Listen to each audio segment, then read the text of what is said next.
Should we be surprised that you guys get down 0-2 in the finals and it's a guy from Marquette who just does crazy things? Should we be surprised by that? Look, how else do you say it other than, Jimmy F. and Butler? But this is what he wanted. This is what we wanted. It's really hard to analyze or describe Jimmy until you actually feel him between the four lines. He is a supreme elite competitor, and we needed it. Obviously this was a very desperate, urgent game, and he was doing it on both ends of the court. Just put his imprint at every important part of the game. And, he's in the top percentile of this entire association in terms of conditioning. And you saw he just got stronger as the game went on. But in terms of, you saying a Marquette guy, Dwayne swore to us. He looked us, Pat and I, dead in the eye and said, "This is this is your guy. This is the next guy." But it's also just one. So we also have perspective that we're not going to get carried away with this. And to follow up, Eric, double-digit leads mean nothing in a three-point era now, obviously, but you guys have let a couple slip away, and then Rondo's layup, I think, early in the fourth, put you guys down 2. At that point, were you worried about how much you would have had left? You are playing shorthanded and all that. Were you worried at that point? No, our guys are in great condition. It's more about conquering those moments of truth during the game, and this is where this opponent is they are better than anybody in the league at that. You have LeBron and Rondo controlling and orchestrating, the important parts of the game, and we were losing those battles, big in the first 2 games. So you're not expecting it to be easy, like a 10, 12-point lead, that's going to go like that. But you have to be able to respond to it and do it appropriately. You have to do it with intensity, but you have to do it with a mind, to get what we're trying to do. It can't just be running around, as hard as you can. You have to have a real thought behind it, and a discipline and a poise. And we showed that better tonight, obviously, than the first 2 games. Spo, the Lakers turn it over, I think, like 10 times in the first quarter or something like that, and you guys only lead by 3. At that moment, did you feel like that was an opportunity there that we didn't take full advantage of? And then I guess secondly, Jimmy's just physical toughness, the fouls he took late. Yeah. It seemed like he was stealing minutes on the ground trying to, Nah, he wasn't. He got hit down there. But he knows how to do that. The answer to your first question, no. Like, you're not expecting it to be easy. You have to do whatever is necessary. It's a 48-minute game for a reason. You have to be able to compete at a high level, and there's going to be a lot of ups and downs during the course of it. I liked it, and I really wanted to see how we were going to respond. We've been in those moments in games 1 and 2. They were too fleeting, and we didn't respond to that well enough. This is elite competition both ways, and we responded to it better tonight. And then in terms of the physicality, this is what why he prepares the way he does, that is so uncommon year round, is to be able to take on that physicality, to make those plays, to be able to draw fouls and take contact and get up and be able to make those free throws.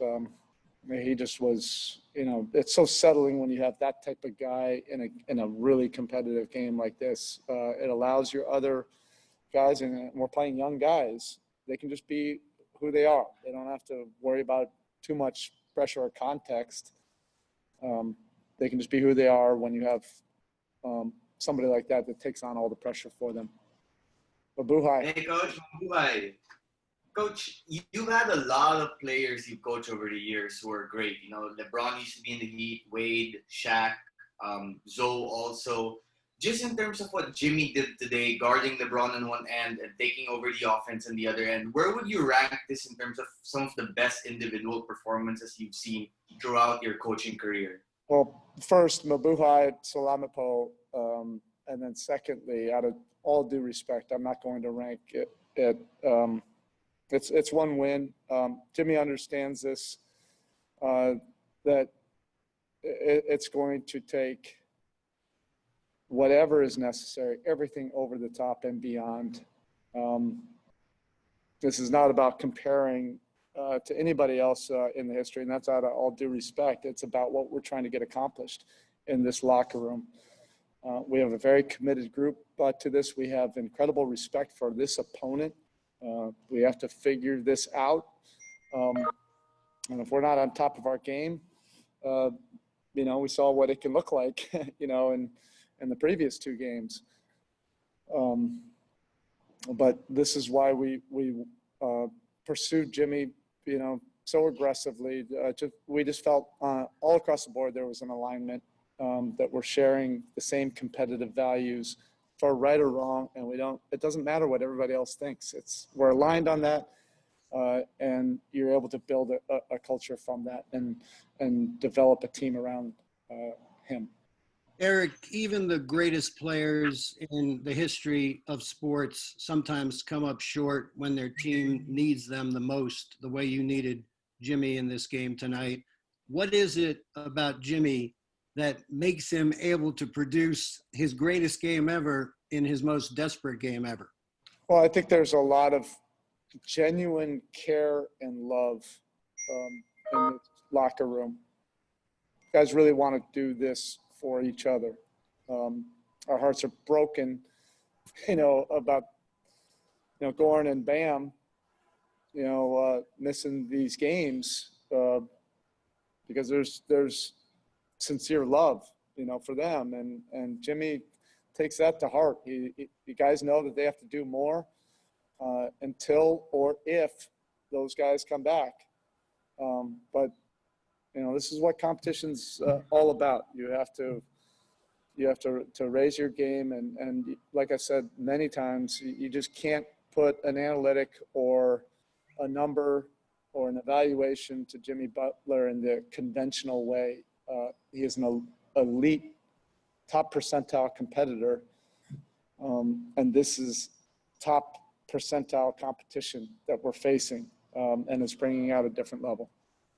Coach, when you know that Jimmy's going to play 40-plus minutes and he's going to defend LeBron, what do you do from a coaching standpoint to buy him time on the floor so he can have a little bit of energy left to draw those fouls and not be completely worn down? To be honest, we can't afford that. That's why he puts in the work that he does. That's why he does the insane things year-round, off-season, to put himself in a position like this to be able to handle all of this.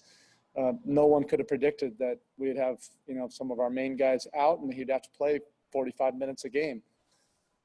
But it's whatever is necessary at this point, and he's willing to take on that responsibility. We were not trying to save him, or I tried to steal him a couple minutes, here or there, but we're way past that now. Spo, you've said a lot that your defense should be what's feeding your offense. Can you just describe what Jay Crowder did for you on that defensive end? Yeah, it's the hardest challenge of his career right now. He's facing an MVP type talent. He can't do it on his own. There's going to have to be a 5-man defense, and anything that I say right now, it's going to be a whole lot easier said than done.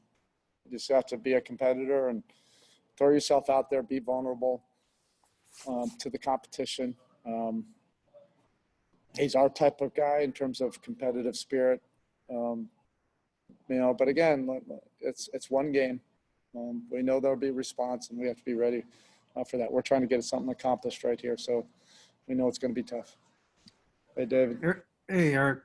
Their big-to-big passing the first two games really hurt you guys at different spots. So what did you do to try to take some of that away tonight? Yeah, I don't know. They're really good, so they're doing that against our man in the first game, and they're doing it against the zone. We try to bring a better spirit tonight competitively. We are who we are in between those four lines. It was good enough to get this win tonight. But those guys, that's a great team and great players that you have to take on that challenge. All right, Coach. Thank you. Thank you.